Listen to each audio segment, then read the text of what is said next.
When you're a man with empty pockets, even a simple hello can make people think you're asking for something. Poverty is not just the absence of gold. It is the cloak that makes every word you speak sound like a plea. The world does not hear your voice. It hears the weight of your hunger behind it. A greeting from the poor is suspicion, but the same greeting from the rich is charm. Let that sink in for a moment. The same words, the same smile, the same human being standing before another. Yet one is seen as an opportunity, the other a burden. Why? Because the world does not listen to truth. It listens to power, and Niccolo Machiavelli understood this better than almost anyone who ever lived. He watched empires rise and fall. He counseled princes and witnessed the cruelty of courts. He saw men of genius starve while fools in silk were praised. And from that observation, he carved out one of the darkest truths about human nature. People do not follow wisdom. They follow wealth. Not because wealth is wise, but because wealth is proof. Proof that someone has won the game. And in a world obsessed with winning, we bow to the winners, even when they're wrong, even when they're cruel, even when they're empty inside. This is not a video about money. This is a video about perception, power, and the silent rules that govern every conversation you'll ever have. And if you've ever felt invisible, if you've ever spoken truth and been ignored, if you've ever watched someone less intelligent, then you get praised simply because they wore a better suit, then you need to hear this. Because once you understand the psychology Machiavelli uncovered, you'll never see the world the same way again. And more importantly, you'll know exactly how to stop being ignored. Let me ask you something. Have you ever noticed how the same idea can be received completely differently depending on who says it? A poor man says, "The economy is broken." People roll their eyes. A billionaire says, "The economy is broken." It's a headline.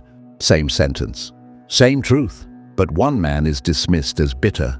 The other is called a visionary. Machiavelli saw this pattern everywhere. In Renaissance Italy, power was fragmented. City-states fought for dominance. Families schemed. Alliances shifted overnight. And in that chaos, Machiavelli observed something chilling. The content of your words mattered far less than the context of your status. A prince could lie, and men would call it strategy. A peasant could tell the truth, and they'd call it complaint. Why?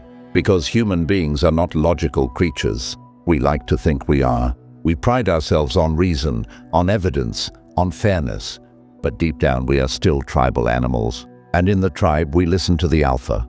Not because the alpha is right, but because the alpha has proven their ability to survive, to dominate, to control resources. Wealth is the modern equivalent of that dominance. It's a peacock's feather, a lion's mane. A signal that says, "I have won. I have value.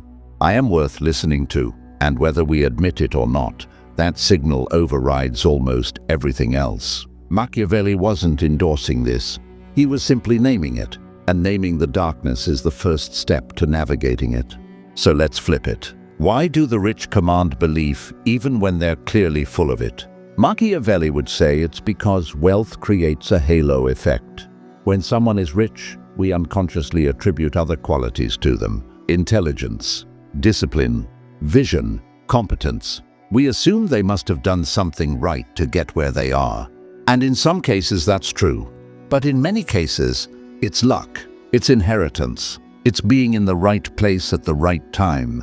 Or worse, it's exploitation, manipulation, and ruthlessness dressed up as success. But we don't see that.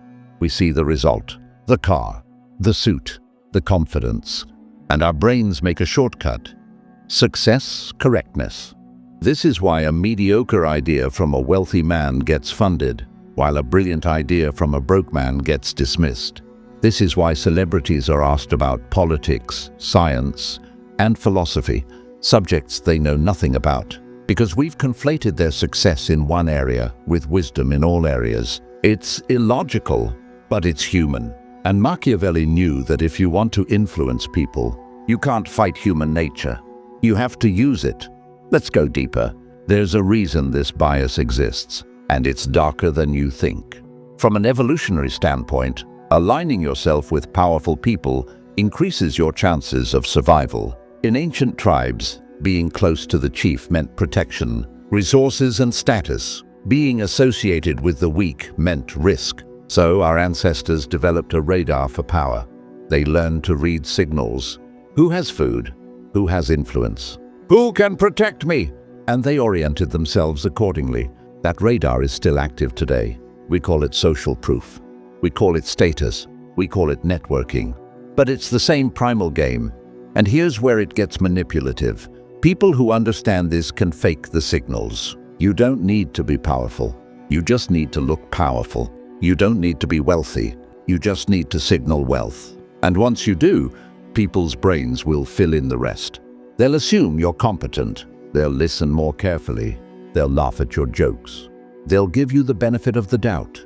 Not because you've earned it, but because you've triggered their unconscious bias toward power. This is the game Machiavelli described. And it's the game being played all around you right now, every single day. Now let's talk about what you can actually do with this knowledge, because awareness without action is just suffering. If you're someone who's been ignored, dismissed, or underestimated, here's what Machiavelli would tell you. 1. Control the symbols. You may not have wealth yet, but you can control how you present yourself, your words, your appearance, your energy. People make judgments in seconds, and those judgments are based on signals, not truth. So give them the right signals. Speak with certainty, even when you're unsure. Dress like you've already arrived, even if you're still climbing. Carry yourself like someone who expects to be heard.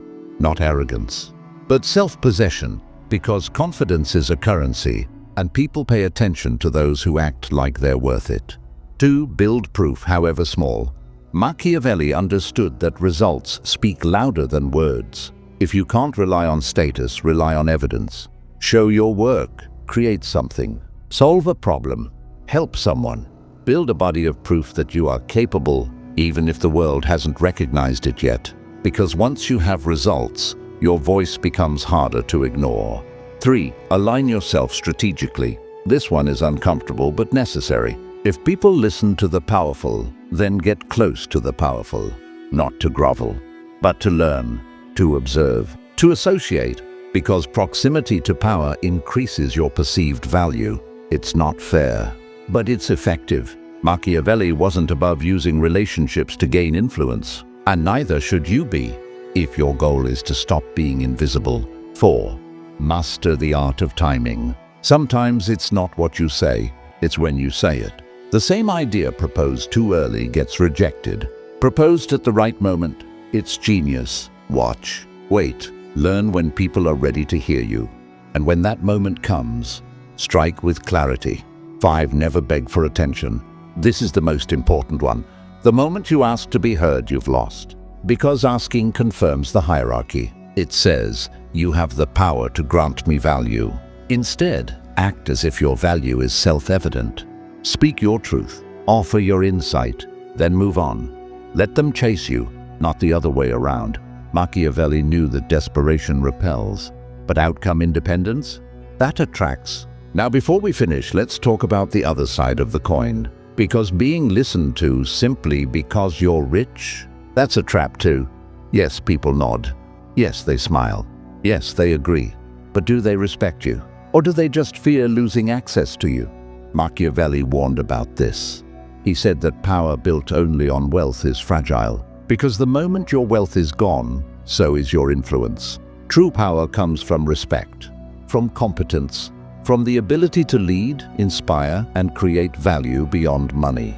If people only listen to you because you're rich, then you're not powerful, you're just rented, and the lease runs out the moment your bank account does. So if you're someone who's been blessed with resources, don't mistake attention for respect. So what do you do with this? You have 2 choices. Choice 1, you can resent the game. You can call it unfair, corrupt, shallow, and you'd be right. But resentment won't change it. It'll just make you bitter. Choice 2, you can learn the rules. You can play strategically. You can build power, not to dominate others, but to amplify your voice, to protect yourself, to create change. Because here's the thing, once you have power, you can choose what to do with it. You can hoard it, or you can use it to lift others. You can become the very thing you despise, or you can become the leader you wish you'd had. Machiavelli never answered that question. He left it to you, but he gave you the map, the dark, uncomfortable, honest map of how human beings actually operate. And now you have to decide, will you stay invisible, clinging to the hope that the world will suddenly become fair? Or will you step into the game, build your influence, and make sure your voice, and the voices of those like you, are finally heard? When you're a man with empty pockets, even a simple hello can feel like a transaction, but it doesn't have to stay that way. Poverty is not permanent. Invisibility is not inevitable. And your voice, your real voice, is not defined by the weight of your wallet. It's defined by the weight of your will. Machiavelli lived in a world of kings and killers, and yet, broke and exiled, he wrote words that outlasted them all. Not because he was rich, but because he understood power, and he used that understanding to speak truth in a way the world couldn't ignore. You can do the same. But first, you have to stop pretending the game doesn't exist. You have to see it, accept it, and then play it better than everyone else. Because the world doesn't listen to the loudest voice. It listens to the voice it believes deserves to be heard. And belief is something you can build, one move at a time. So start today.